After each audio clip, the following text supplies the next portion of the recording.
Good afternoon, everyone. You're here with the B&H virtual event space. My name is Fred. If you're looking for Derek's friendly, familiar face, he's off on a well-deserved rest, so you'll just have to make do with this one.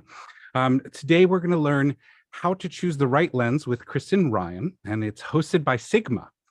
She'll be going through her process for choosing a lens, be it wide or telephoto, to best tell the story of the scene. Hi, Kristen, and welcome. Hi, thank you. Happy to be here with everybody today. Great. We've also got Aaron Norberg here to help answer any of your technical questions. So whether you're watching on our YouTube, our Vimeo, or on the event space page itself, please feel free to pop your questions into the chat for Kristen or Aaron. Kristen's got a good presentation ahead of us, so without any further ado, why don't I shovel off and you can take it away. All right, let me just share my screen here. And all right, do you guys see my screen? Oh, it's up there. It's all good. All right, great. Okay, great. Hello, everyone. Welcome to Choosing the Right Lens, Wide Angle to Telephoto Landscapes. So happy you're here. Thank you so much to B&H and Sigma for having me today.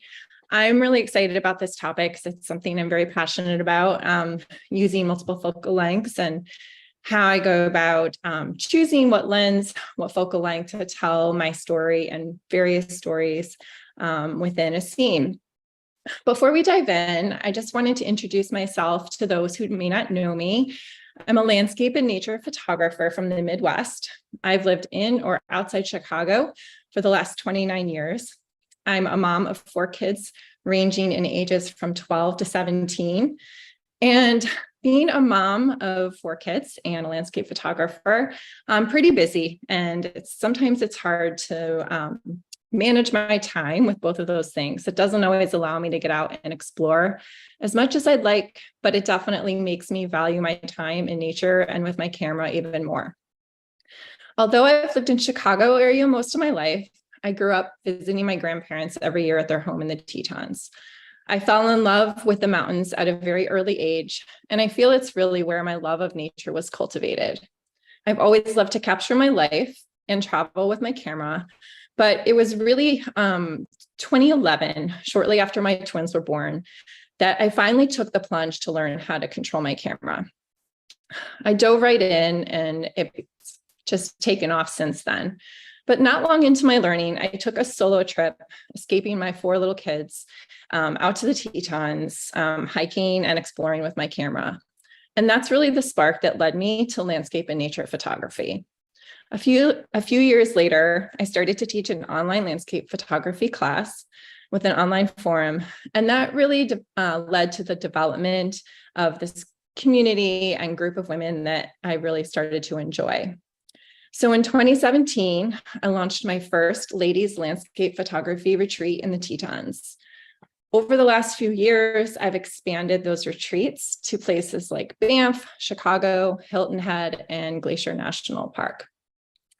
Getting out into the world with my camera brings me into the moment where I'm able to forget about my daily routine and worries, because all I'm focusing on is the beauty in front of me and how I'm going to capture that in my viewfinder. I'm grateful for each opportunity I get to do this and the chance to connect with others who find enjoyment and inspiration in the same ways that I do. I love that photographing nature pushes me outside to spend a little more time noticing, exploring, and slowing down while I enjoy the beauty and details that draw me in. As we go out to explore with our cameras, I believe we can create compelling images with any camera or lens that might be in our hand at the time. But that said, different lenses are tools that provide us with varied opportunities, and not every lens is the perfect choice to capture every story that you want to tell. So the choice of lens and focal lengths is one of the first choices that we make when we begin to set up our frame. So first, I wanted to share with you the lenses that I have used to create all of the images in this presentation, and there are 3 of them. So the Sigma 14 f1.8 art lens is my very wide angle lens. My Sigma 24 to 105 f4 art lens is that great mid-range. I love this range of focal lengths, and it's on my camera just majority of the time. I have two camera bodies, so I often have one lens on one and another lens on the other. And the third one is the 150 to 600 f5 to 6.3 contemporary lens. And these really allow me a great range of focal lengths from 14 millimeters to 600. So in this presentation today, I will share my thoughts on why I choose these particular lenses or the focal lengths within them to capture a scene. And I have many examples for these three lenses. Talk about how focal length choice can make a dramatic difference in the way a scene is photographed and the story that we tell to a viewer. And another bonus is that using a variety of lenses and focal lengths can help us to create a handful of uniquely compelling images from a single location. And I think that's an especially great thing as busy people who have many other aspects of our lives, that when we get out and can immerse ourselves in nature, we can use our various lenses to create more than one compelling image in an outing. So I think it's good to note that when I'm talking about choosing a lens and what might be the right lens in any particular location in any moment, there isn't necessarily one right choice. I think the right choice is the one that tells the story that you want to tell in that moment. So the question I always ask myself as I'm preparing a photograph is, what is it that's drawing my eye to the scene? What is it that's drawing me in? Why am I going to click the shutter? What is the story I want to remember? What is the story I want to tell to another viewer? And the answers to those questions are what lead me to choosing a lens and how I'm going to compose my image. It helps me determine what I want to include and also what I want to exclude in order to tell that story. So some questions I might ask myself as I, take my time and think about, what it is that is making me excited to be where I am. What is drawing my curiosity and my interest? What am I, maybe if I'm with someone, kind of elbowing them and say, wow, look at that. So perhaps I'm really drawn into the expanse of the scene. So a really wide, maybe it's so vast and amazing. There could be a really colorful or dramatic sky that I want to make sure I'm including a lot of it. Or it could be a pocket of light hitting a mountaintop or a group of trees where I really want more to isolate a certain aspect, smaller segment of the grand landscape. Or maybe it's a pattern, texture, or shapes within the scene, where again, I might want to eliminate distracting elements and hone in on the specific elements that are drawing me in. So answering these questions leads me to my choices. So, so I'm thinking, what do I want to exclude or include? And just as importantly, exclude. Do I want to capture the whole entire scene, or is it just a smaller segment? Do I need a wide angle to get large subjects that are close to me, or the vastness?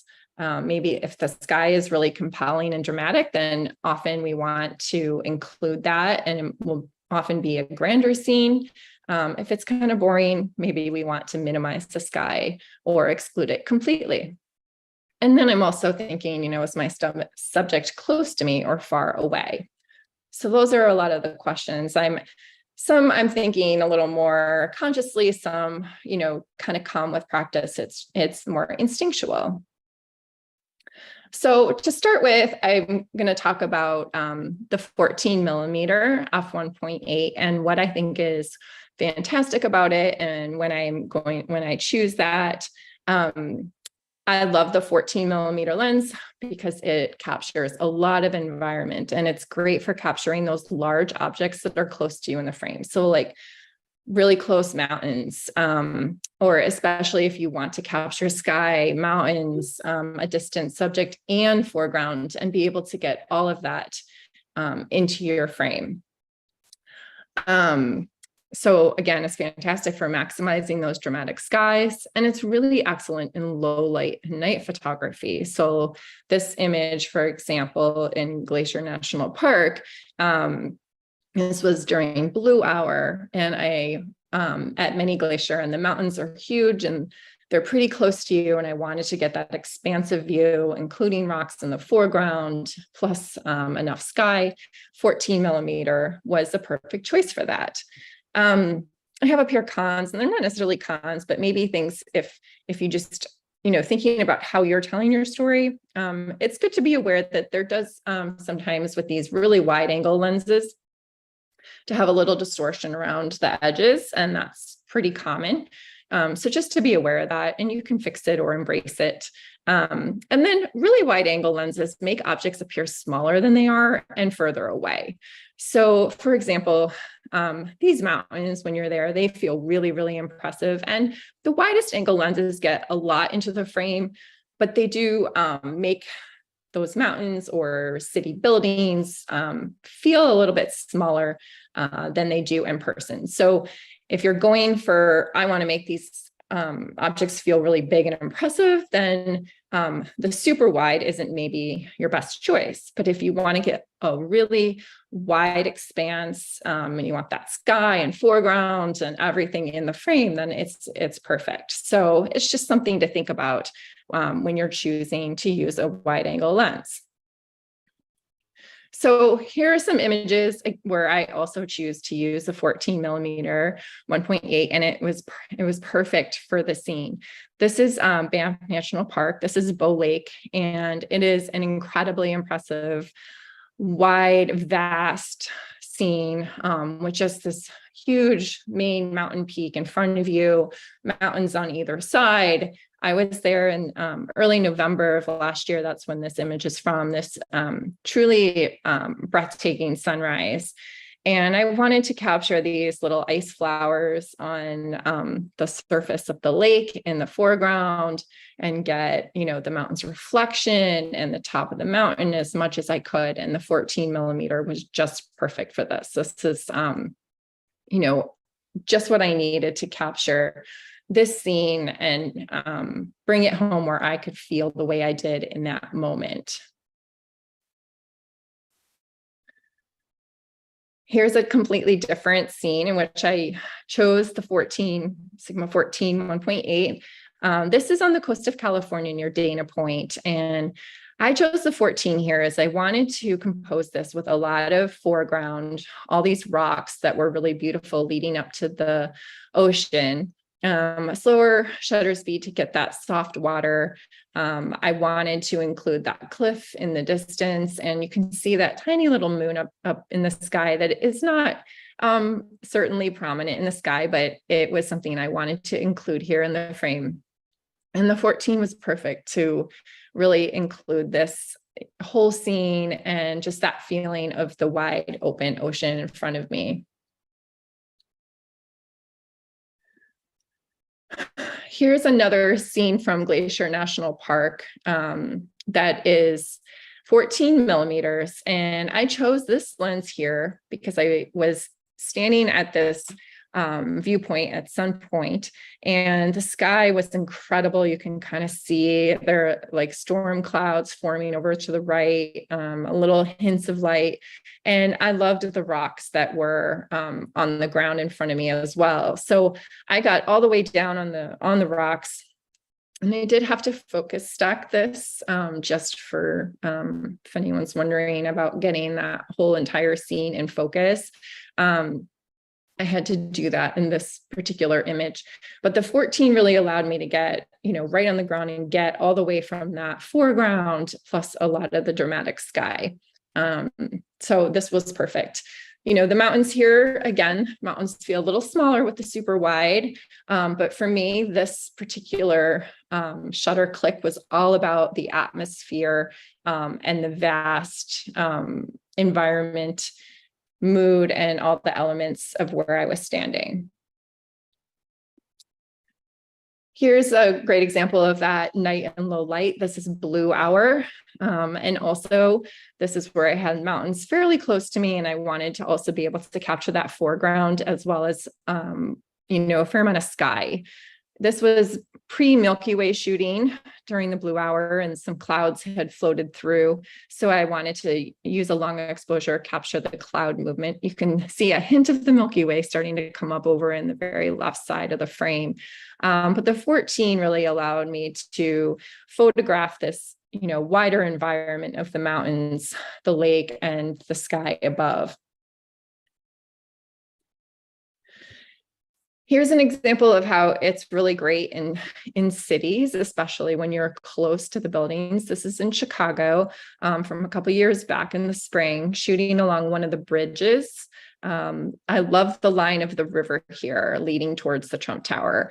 And one of the reasons I chose the 14 millimeter for this image is I wanted to get the full height of the Trump Tower and the buildings on either side of the river. But I also really wanted to get those diagonal lines coming in from the corners because I liked the lead in of the river.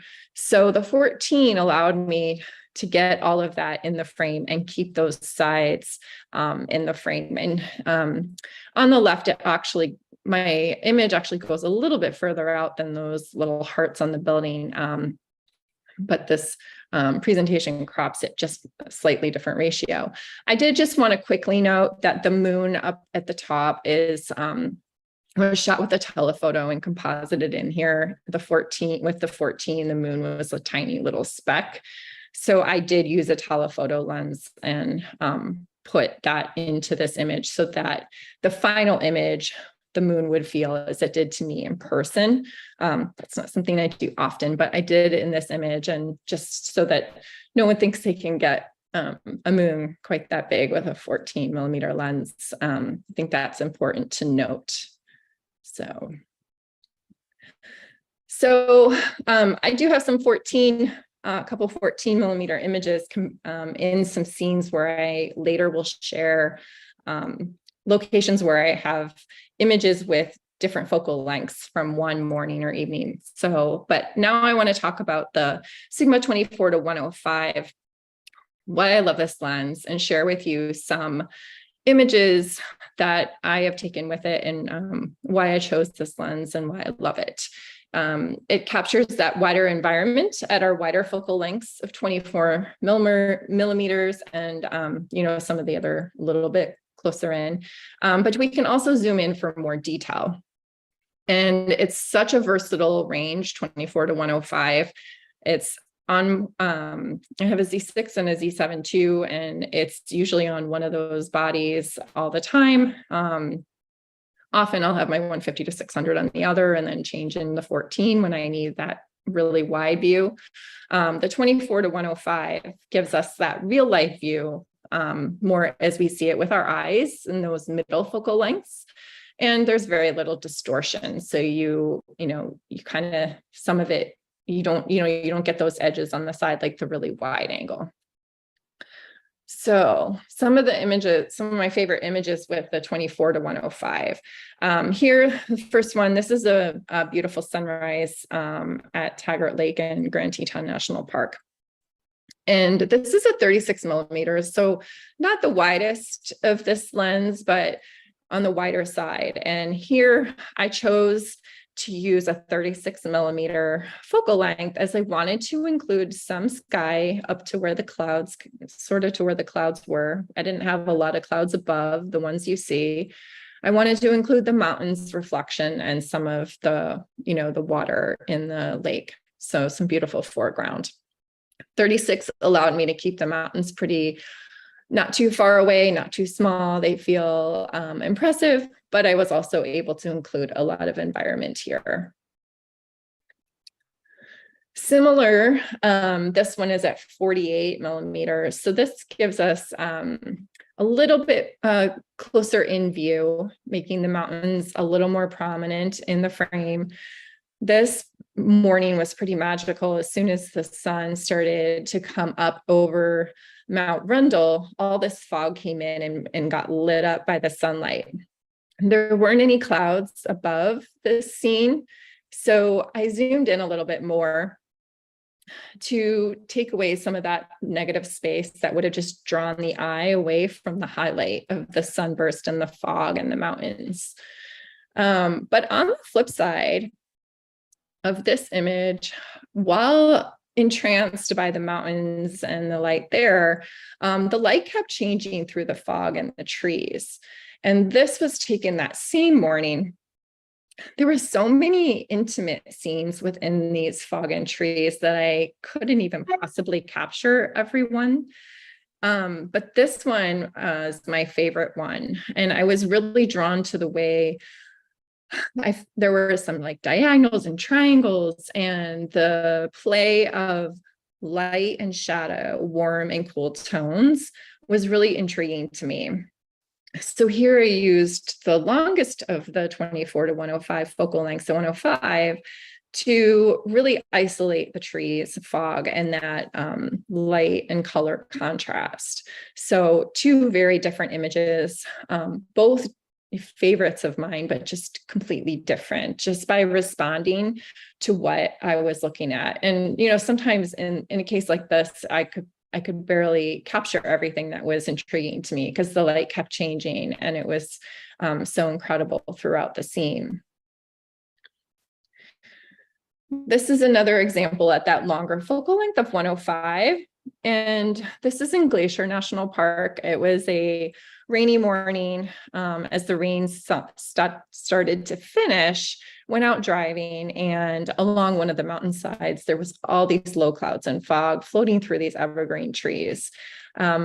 So I zoomed in on some of the pockets where I was intrigued with the patterns and lines of the evergreen. And I really love the way the soft fog contrasts with the texture of the trees. So this allowed me to, you know, zone in on certain pockets that I found visually appealing where these clouds were moving.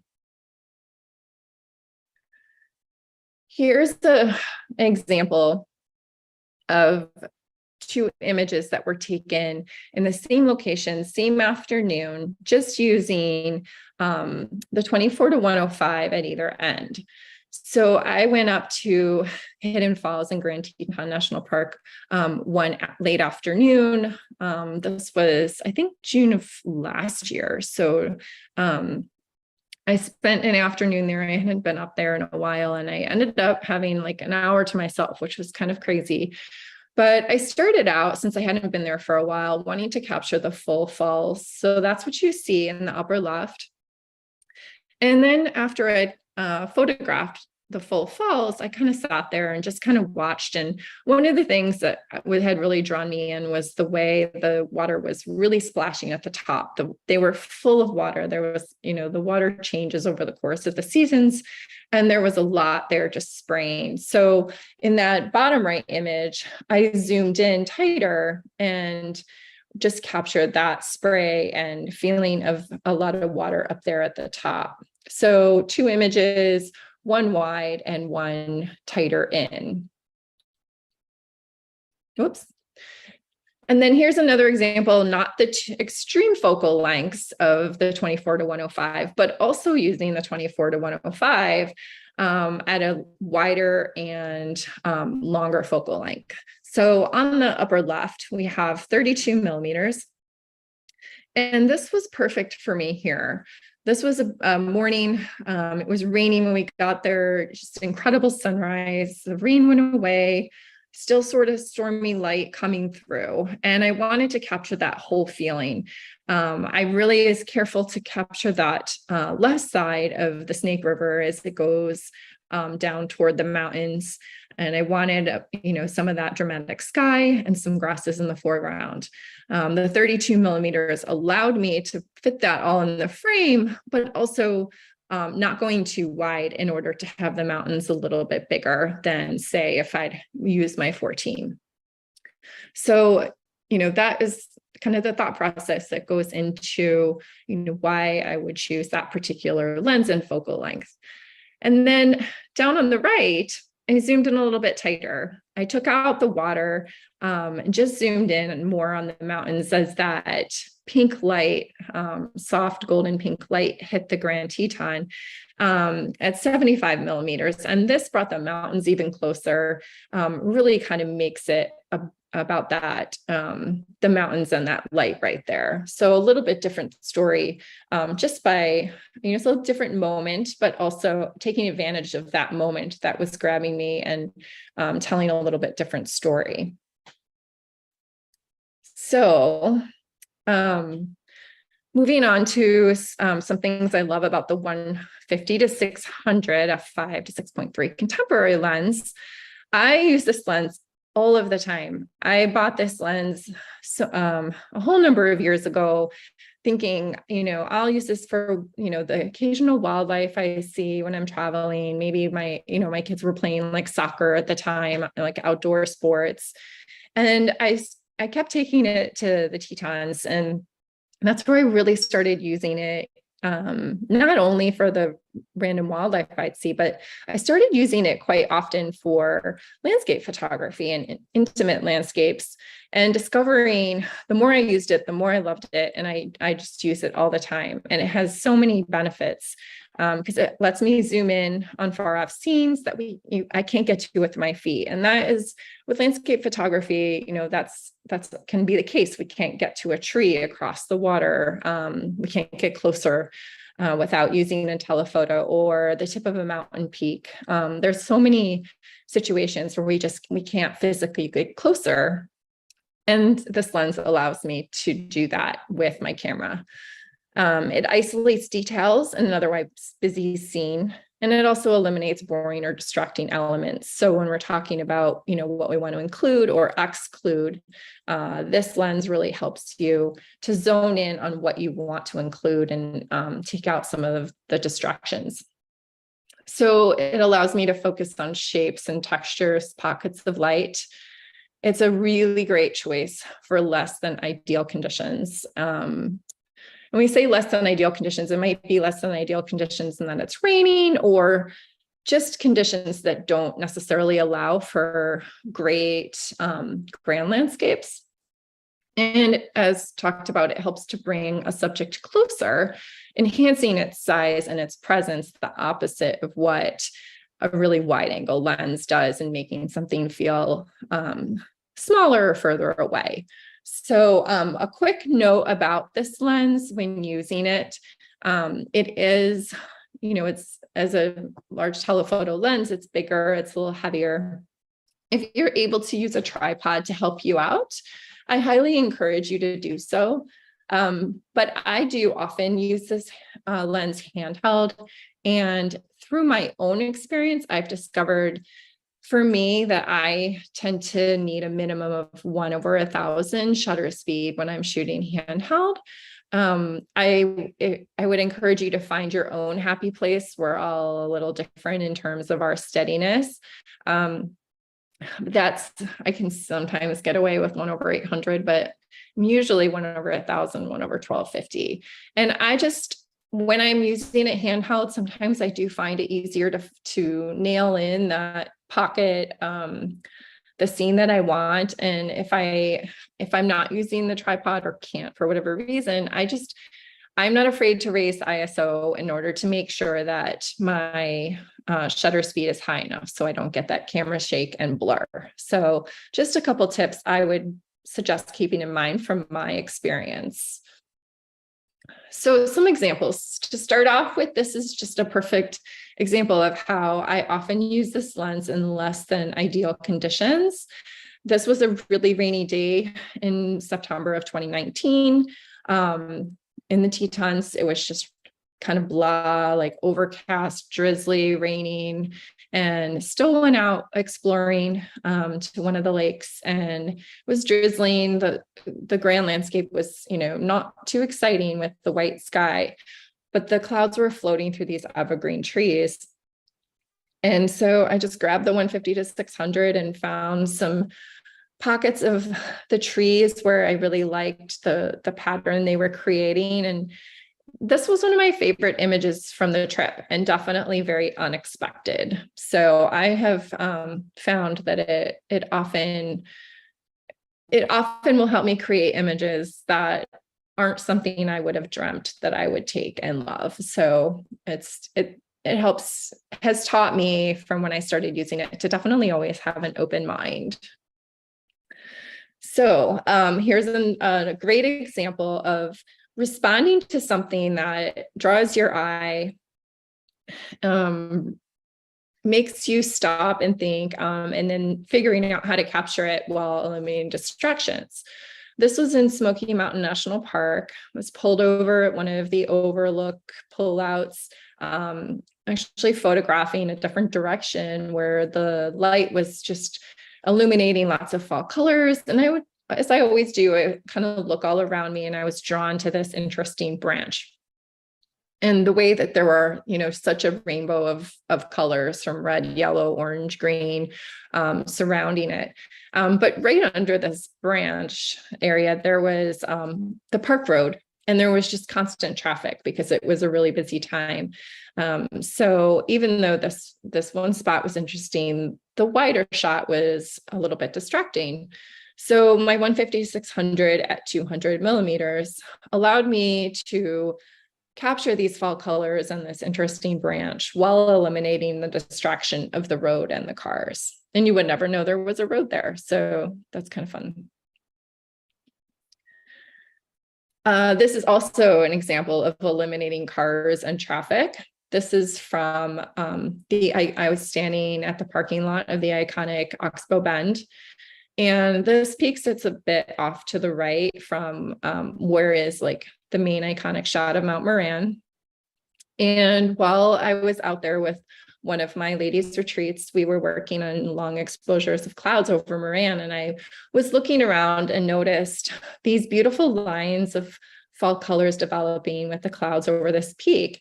So I grabbed my 150-600 because right beneath those yellow trees at the bottom is the park road where there were like RVs parked. And so the wide shot of this particular scene was very distracting and not all that interesting. But zoning in on just these layers of trees and the atmosphere above the peak was what was calling to me in that moment.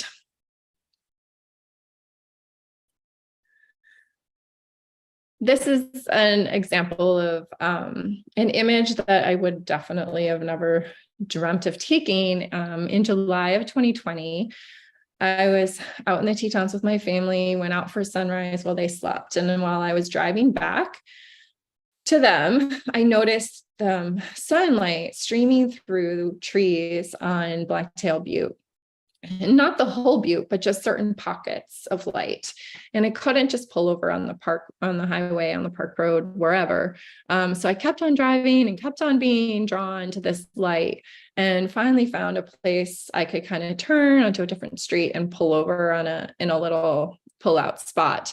So in order to really isolate just the pocket of trees where the light came in, I had to zoom in all the way at 600 millimeters just to, to kind of find those rays and triangles of light and shadow that were making me look as I drove down the road. This was one of my favorites from that trip, and I wouldn't have expected. It's definitely not something I would have imagined coming home with. So that was fun. Fog is something that I actually love. So I wouldn't necessarily say it's not an ideal condition, but sometimes, if you're looking for like a wider view, it can hide everything at times. So that might not be so ideal. Pulling up to my first time at Klingman's Dome, there was a ton of fog and not too much of a wide view. But there were a few little pockets of, little views, and I looked up and saw these empty tree trunks amongst evergreens with fog floating through them, and found the juxtaposition of the soft fog and the white tree trunks against these green evergreens these textures and lines to be really interesting. So 600 millimeters allowed me to get close enough to just isolate this little section of the hillside.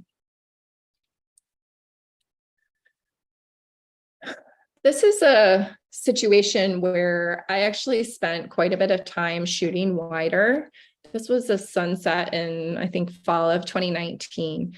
And for most of the evening, I was a little further back with a wider angle, capturing light coming into the sagebrush as the sun went down in the sky.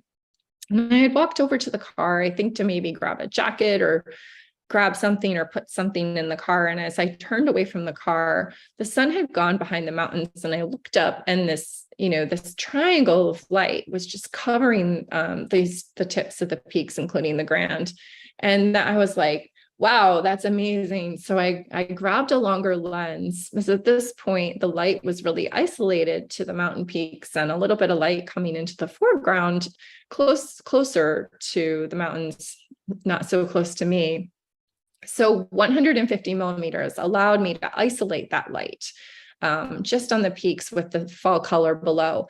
And as I said earlier, the longer focal lengths really allow you to enhance the majesty, the size and presence of a subject in your frame. So this is a great example where it really does bring those mountains closer and makes them feel very impressive and large here. This is a wintry example of the 150 to 600 being great when your wider scenes are just not working for you. This was this past winter in the Tetons, tons of snow and clouds covering the mountains. I used my 150 to 600 more than any other lens during that week, and found a lot of beauty that wasn't the mountains. And this is one of my favorites. This pocket of trees seemed to find its way into my heart that week. And this was on one of the really snowy days, but 220 millimeters isolated the trees that, were really calling to me in my head. This is actually a double exposure. I used a tripod here and focused on the snowflakes closer to me for one, and then on the trees for the second one. So, whoops. This image is just an example of, again, like bringing those mountains really closer, isolating light and shadow and drama. I was driving along the park road, and all of a sudden the light was just amazing. I wasn't really in a position where the wider shot was one of my favorite views, and I just really wanted to isolate that light and shadow and the clouds over the peaks. So pulled out the 150 to 600. This is 230 millimeters to isolate those textures and light and shadow. And before I kind of go into some sessions where I have multiple focal length images to share and how I approached, I wanted to just share this image as well. This is more of a detail shot that could look like a macro image, but the 150-600 can be a really great lens for, with its compression, for capturing detail like these grasses and droplets with morning light coming through. I grabbed this lens because I loved the way it would create this dreamy and soft look. And when I only have so much room in my bag, I might not have my macro lens, and this really allows me to respond to some details and those small scenes that I see as I'm exploring. So, as I mentioned earlier, I love that, thinking about various focal lengths and what is speaking to me, and how different lenses and focal lengths allow me to tell different stories. I love that I can capture unique and different images in a single location when I'm out. So a few different examples of times when I used multiple lenses to create different stories in one place. So this one is this, beautiful overlook of the Tetons. This is 14 millimeters. And this isn't my favorite shot from that day, but I love the way it captures such a vast view and got the sunburst. And it's a great pullback, I think, for showing the difference between focal lengths and lens choice. You can see how the mountain, we see the valley in the foreground, the sky, and then the mountains, but the mountains aren't as prominent as in some of the next images that I'm going to share. So down in the right lower shot, you can see is 62 millimeters. And that one really still shows the valley. The mountains are pretty far away, which is one reason that 14 makes them so small, because they're not really close to us. They're close to you at that particular vantage point. And then you can compare that to the upper right is 150 millimeters, which really brings them pretty close and makes them feel impressive. And then the vertical image is just an isolation of the Grand, as that sunset light was, coming at it from that left side as we look at it. So that's, a completely different perspective where I isolated that light. And then on the right side of the frame, we have Mount Moran. And as that sunset progressed, the light was hitting those, the hillside and these lines and layers, a mix of light and shadow that was very intriguing. So here I have, one vertical and one horizontal image where I use the 150 to 600 to bring that closer to isolate those details. Here is, this is Oxbow Bend, and in the upper right, you can see this is my widest of these three shots at 58 millimeters. At my vantage point, I'm pretty far from the mountains. So I really didn't go too much closer than 58, which sometimes seems kind of strange, but here I had just enough sky and reflection to surround the mountains and give that feeling of the whole environment. And this is a 60-second exposure to show the movement of those clouds and low fog and mist. And then beneath that one, I have 90 millimeters, also with a 24 to 105. And this one was a little bit later, just to isolate Mount Moran and make Moran feel a little bit bigger, capture those clouds that were sitting right at the top, but still have that environment of the fog coming from the left. And then I went even longer here, isolating this tree on the left. The vertical image was that tree sits to the east. And I always love this tree when there's atmosphere around it, the way it reflects in the water. So this one's at 150 millimeters to capture that as the mist and fog was floating through. So 3 completely different images, just with, different focal lengths and 2 different lenses. Little bit different environment here. This is on the southern coast of Kauai. Just a stormy, moody sunset evening. I got rained on several times while I was out there, but it was really stunning. The winds were pretty strong, so the waves were really crashing against the coast. The upper left is at the widest of the 24 to 105 at 24 millimeters. This is a long exposure to capture that movement in the clouds, blended with a faster shutter to keep those green plants in the foreground from being blurry. And I really loved this wide view that really captured the atmosphere of the evening. As I looked towards the west, where the sun was setting, there was this area of waves that were just crashing on the rocks and spraying above. And I loved the power of those waves, but I couldn't get closer walking on the rocks. It wouldn't have been safe. So I used my 150 to 600 at 360 millimeters with a faster shutter speed to freeze that spray of the water that was kind of glowing in the light of the sun going down. So 2 completely different images, different lenses and focal lengths to tell two different stories of what I was experiencing on that one evening. And then this one is a very chilly morning last November at Emerald Lake. Starting at the top, we have 14 millimeters, the 14 millimeter 1.8. And I use this lens here to start with as the sunrise was happening, just super beautiful with mist coming off the lake and clouds floating by. That really captured lots of the lake and also the little restaurant there on the right.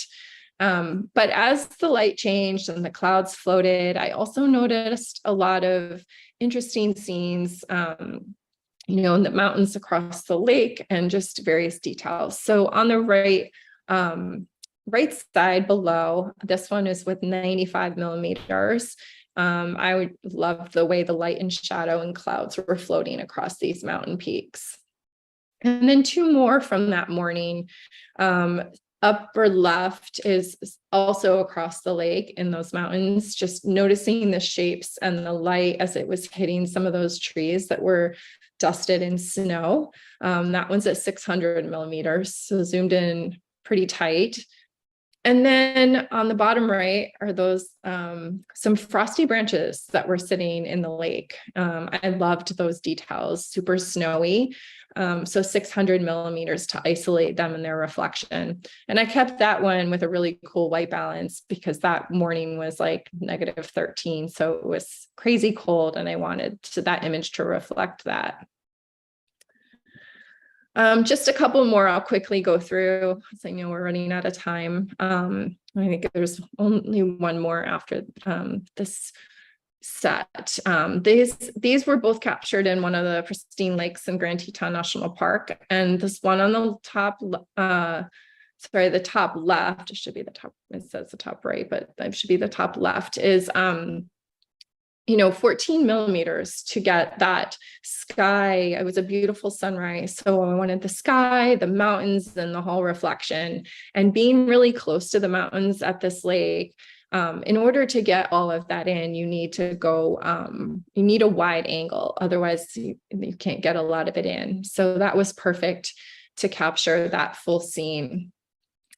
But on the flip side at this lake, I love the way we also get some of the reflections of the trees and the rocks. So the bottom right image is at 150 millimeters, just zooming in on those reflections.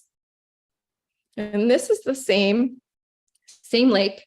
The right side is Mount Moran reflecting in the lake at 42 millimeters with the 24-105. This is just a different perspective, standing in a different spot than the grand that was in the first image, and also a little later in the morning. And then the image on the left was a little tree I noticed as I walked up to the lake, and I hadn't noticed it before to my prior visits to this lake, but one morning I noticed it. And over the course of the morning, I noticed that the sunlight had started to move and illuminate that little tree.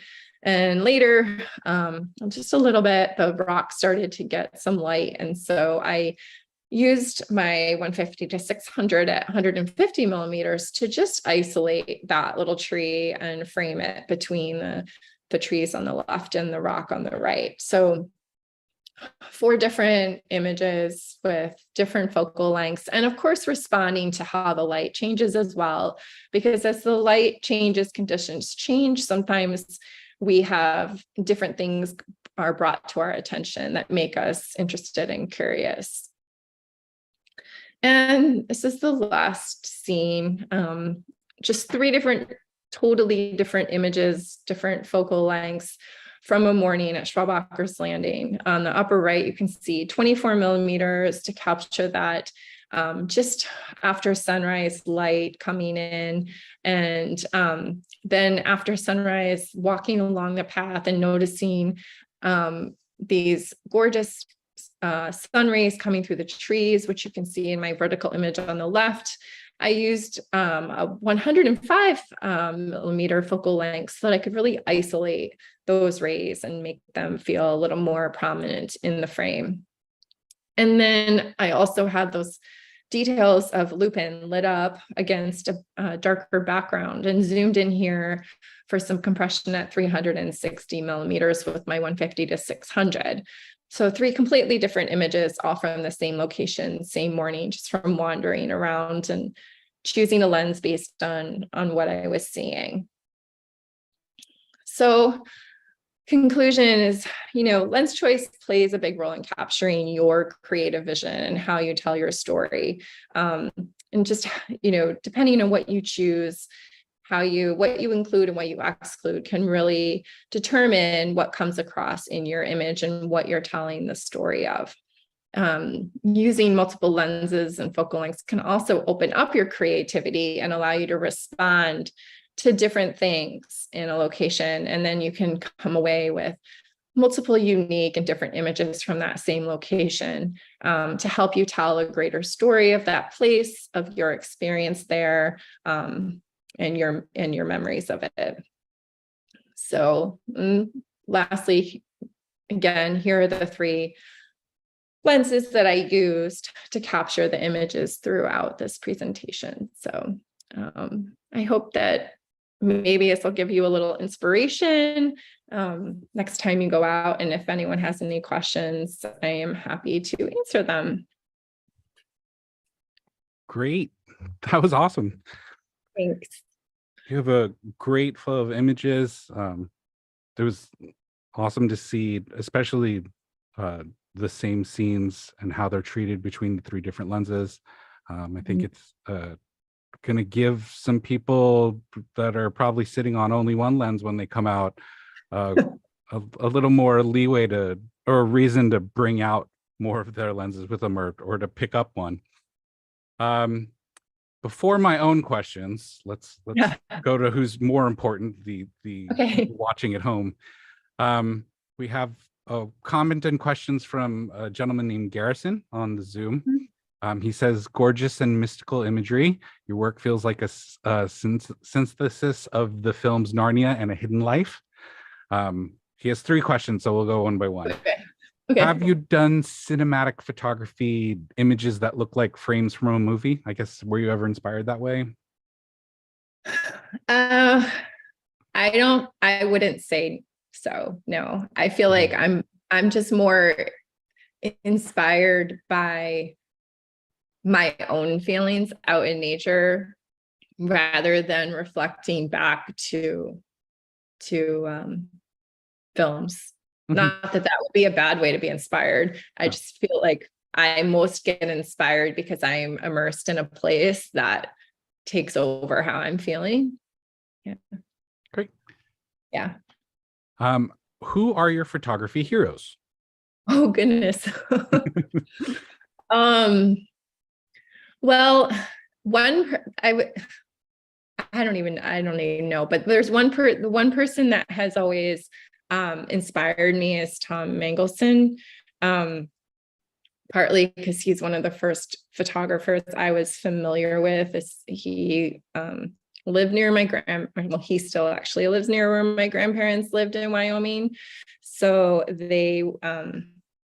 think they had his art in their house before I think he even had all his galleries. And so I became familiar with what he did and the wildlife and nature. And that was always something that was inspiring to me.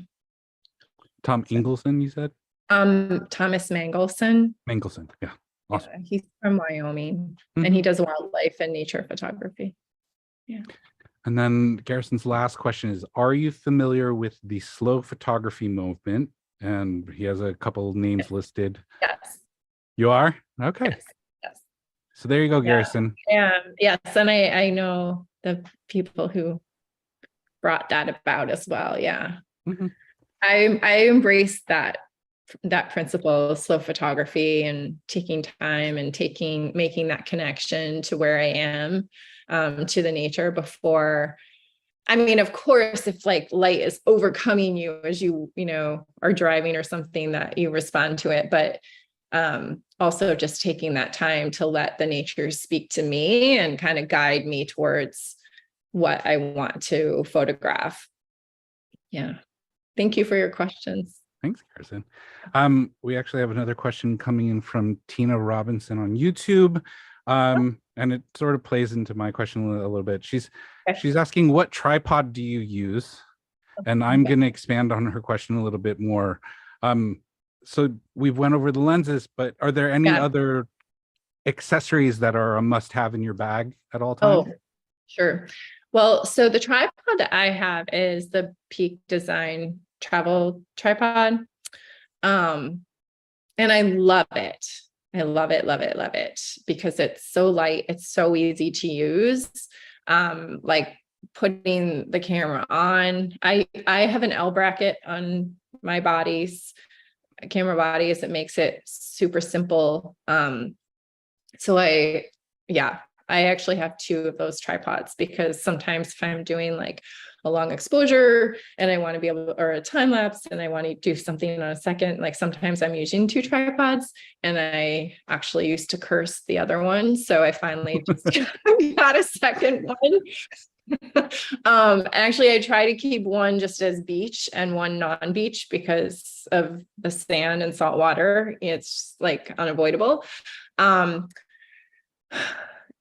With my 150 to 600, it's not the best.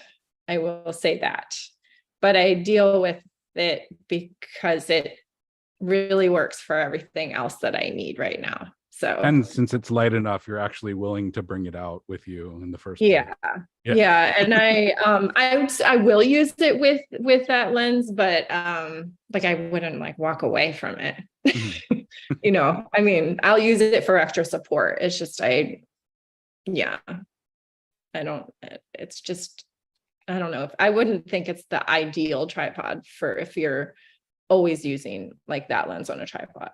But I also use that lens a lot handheld. So anyway, that really works for me. Other things, L bracket, as I said, I love my neutral density filters. I love long exposure photography. So I pretty much always have my ND filters and a polarizer in my bag.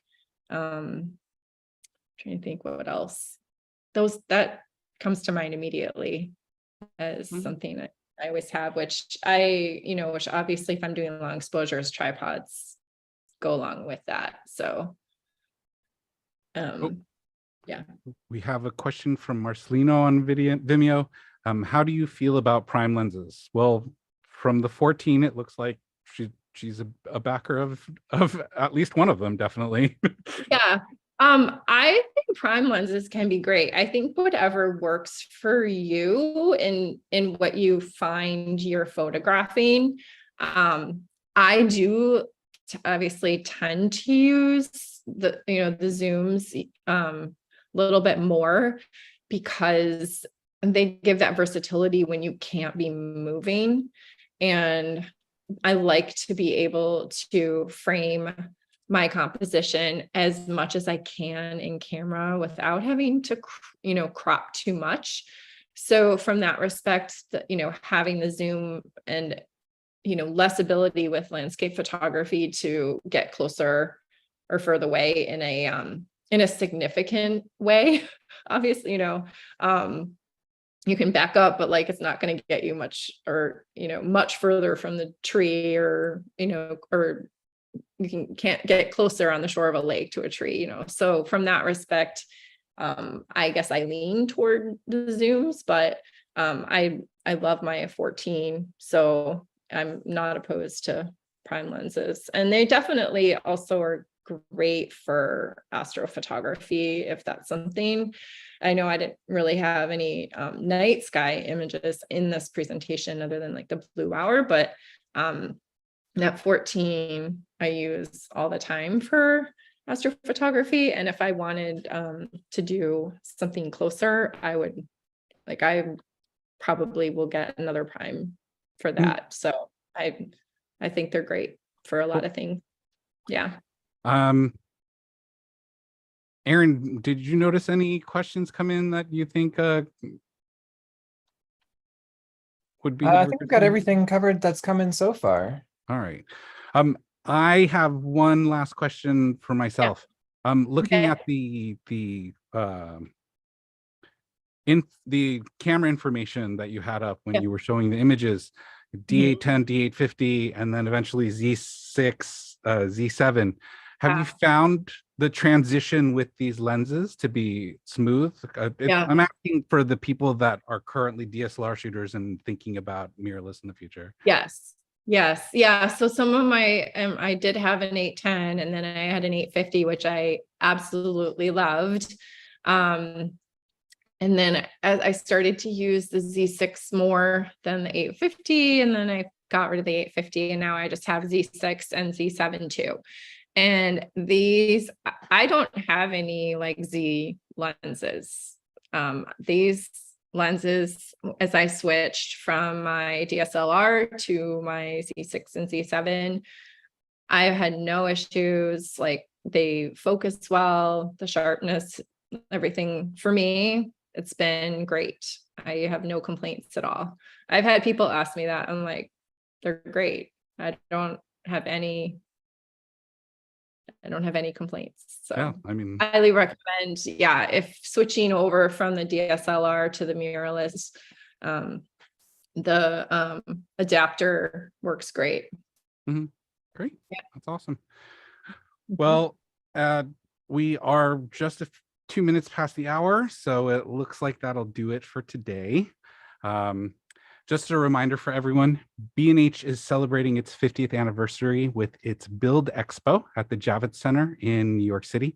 So if you can make it, especially if you're interested in trying out any of the Sigma lenses talked about today, come on over on September 6th or 7th to the Sigma booth. Their booth number is 422. They will be on hand. Actually, Aaron will be there and he will be able to talk about and demonstrate their lineup of lenses. Team Sigma, Kristen, thank you so much for the excellent workshop. Thank you so much for having me. Appreciate it very much. I also want to say thanks to everyone that logged in to check it out. After all, we do this for you guys, for your entertainment and for your education. All right, guys, did I forget anything at all? Great. All right. So this has been another edition of the B&H Virtual Event Space. Guys, until next time, catch you later. Bye.